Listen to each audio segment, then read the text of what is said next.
ఇలా వేసేటప్పుడు కింద ఖర్చులు పై వైపు ఉండాలి, అంటే ఎడం చేతి పక్కకి ఉండాలన్నమాట. ఈ విధంగా స్టిచ్ వేసుకోవాలి. ఉక్స్ పట్టి వేస్తున్నాను నేను.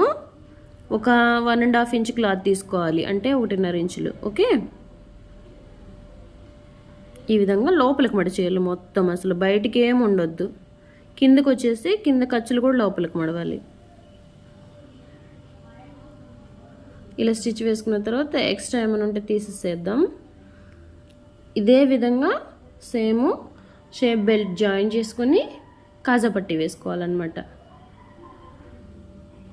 చాలా ఈజీ అండి, కాకపోతే కొంచెం ధ్యాస పెట్టి చూసేయండి, ఊరుకునే వచ్చేస్తుంది. దీనికి లెక్కలు అవసరం లేదు, చదువు అవసరం లేదు. ఏమీ జీరో నాలెడ్జీ ఉన్న వాళ్ళు కూడా ఇట్లా చూసేసి అట్లా కుట్టేస్తున్నారు. ఓకే, ఈ మధ్య టైలరింగ్ ఛానల్స్ వాళ్ళు ఎక్కువైపోయారండి. యూట్యూబ్లో కూడా క్రియేటర్స్ ఎక్కువైపోయారు. అయినా సరే పర్లేదు, ఎక్కువైనా కానీ అవి చూసి ఈ చూసి అవి చూసి ఈ చూసి ఏవి చూడొద్దండి. ఏవి చూడొద్దని నేను చెప్పను.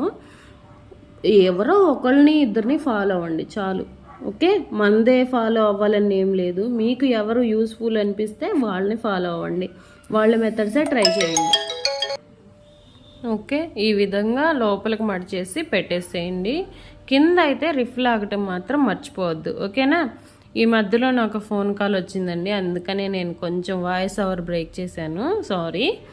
ఓకే, ఇప్పుడు ఈ విధంగా ఫ్రంట్ పార్ట్స్ రెండు పెట్టేసుకొని ఈ విధంగా పొడవు చూసుకోవాలి. ఉక్స్ పట్టి కాజా పట్టి అసలు సమానంగా వచ్చినాయా లేదా అనేది ఇది మాత్రం మస్ట్ అండ్ షుడ్గా మర్చిపోకుండా చేయండి. ఓకే, చూసుకోలేదనుకో కస్టమర్కి ఇచ్చిన తర్వాత మళ్ళీ అదొకటి పొడవు ఇదొకటి పొట్టి అంటే మళ్ళీ మనమే బాధపడాల్సి వచ్చింది అనమాట.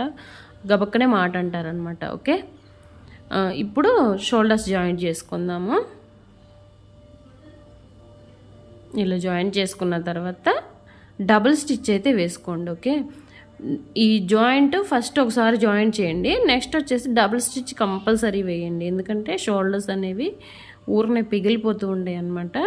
మంచిగా డబుల్ స్టిచ్ వేసుకుంటే నిలబడుతుంది.